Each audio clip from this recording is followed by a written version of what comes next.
आज हम सीपीआर के बारे में डिटेल में बात करेंगे। सीपीआर में क्या क्या होता है।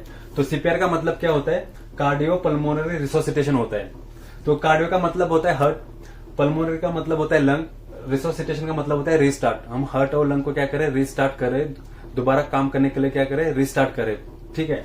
तो हम सीपीआर किसको देंगे, अगर पेशेंट अनकॉन्शियस है और हमें पल्स नहीं मिल रहा है तो उस पेशेंट को हमें क्या करना है, सीपीआर देना है।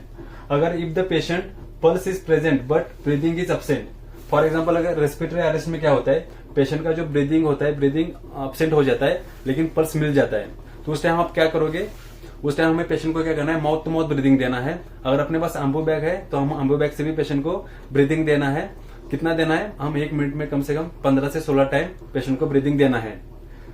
तो अगर रेस्पिरेटरी अरेस्ट हो गया तो पेशेंट को क्या होगा, कार्डियक अरेस्ट भी होने के मतलब अगर रेस्पिरेटरी अरेस्ट है तो कार्डियक अरेस्ट भी होगा। तो हमें क्या करना है, पेशेंट का जो पल्स चेक करते रहना है। अगर पल्स मिलना बंद हो जाएगा तब हमें क्या करना है, पेशेंट को सीपीआर शुरू करना है।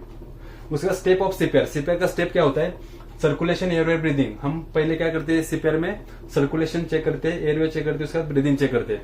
उससे पहले हम क्या करना है, पहले देखना है कि पेशेंट कहां पर है। फॉर एग्जांपल अगर पेशेंट रोड पे गिरा है तो हमें पहले करना क्या है, पेशेंट को सेफ्टी प्लेस में लेके जाना है।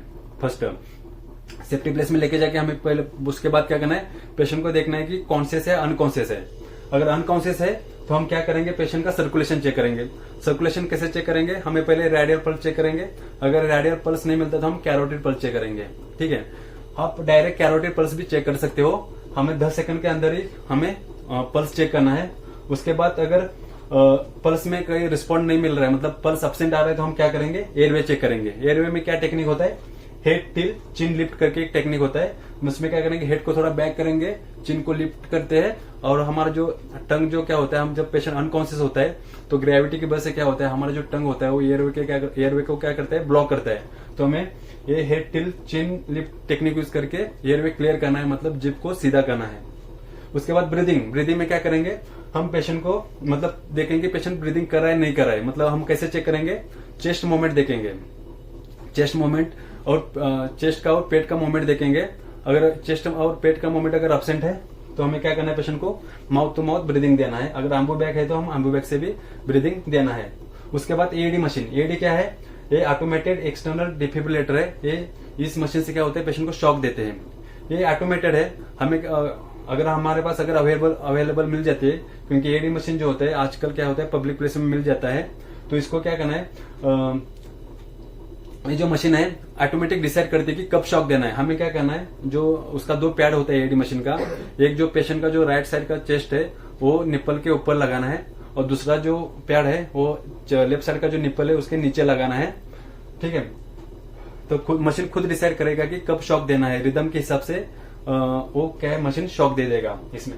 उसके बाद क्या है, चेस्ट कॉम्प्रेशन। चेस्ट कॉम्प्रेशन में ध्यान देने वाली क्या बात है, हमें चेस्ट कॉम्प्रेशन जो होता है 1 मिनट में हमें 100 से 120 तक क्या करना है, चेस्ट कॉम्प्रेशन देना है। उसके बाद सीपीआर में जो एक साइकिल होता है 30:2 होता है, मतलब 30 चेस्ट कॉम्प्रेशन देना है।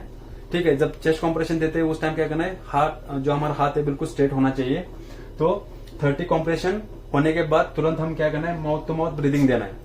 माउथ टू माउथ ब्रीदिंग देते समय क्या करना है, पेशेंट जब पहले हम खुद हवा लेना है, जोर से हम खुद हवा लेना है, फिर पेशेंट का नाक बंद करके जोर से पेशेंट के मुंह में फूकना है, और उसका जो चेस्ट है वो देखना है कि मूवमेंट हो रहा है नहीं हो रहा है। पेशेंट का जो चेस्ट है वो मूवमेंट होना चाहिए जब हम सांस देते तो पेशेंट को।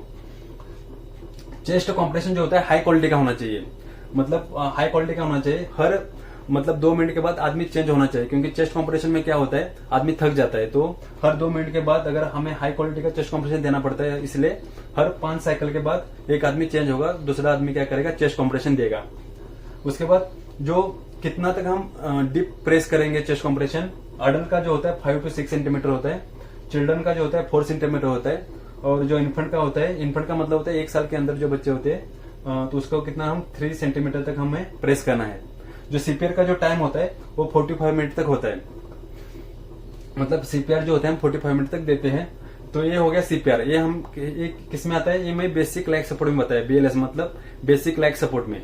बेसिक लाइफ सपोर्ट का मतलब क्या होता है, हम हॉस्पिटल पहुंचने से पहले जो हम विदाउट इक्विपमेंट विदाउट मेडिकेशन के थ्रू हम जो सीपीआर दे रहे हैं उसको बोलते हैं बीएलएस, बेसिक लाइफ सपोर्ट। उसको हम बीसीएलएस भी बोल सकते हैं, बेसिक कार्डियक लाइफ सपोर्ट। एक होता है एएलएस, एडवांस लाइफ सपोर्ट। उसमें क्या होता है, उसमें हमारे पास मतलब बहुत सारे इक्विपमेंट, बहुत सारे मेडिकेशन आते हैं। तो उस एक एएलएस का जो होता है एडवांस लाइफ सपोर्ट का, उसका एक अल्गोरिदम बना हुआ है, उस हिसाब से हम पेशेंट को क्या करते हैं, ट्रीटमेंट दे देते हैं।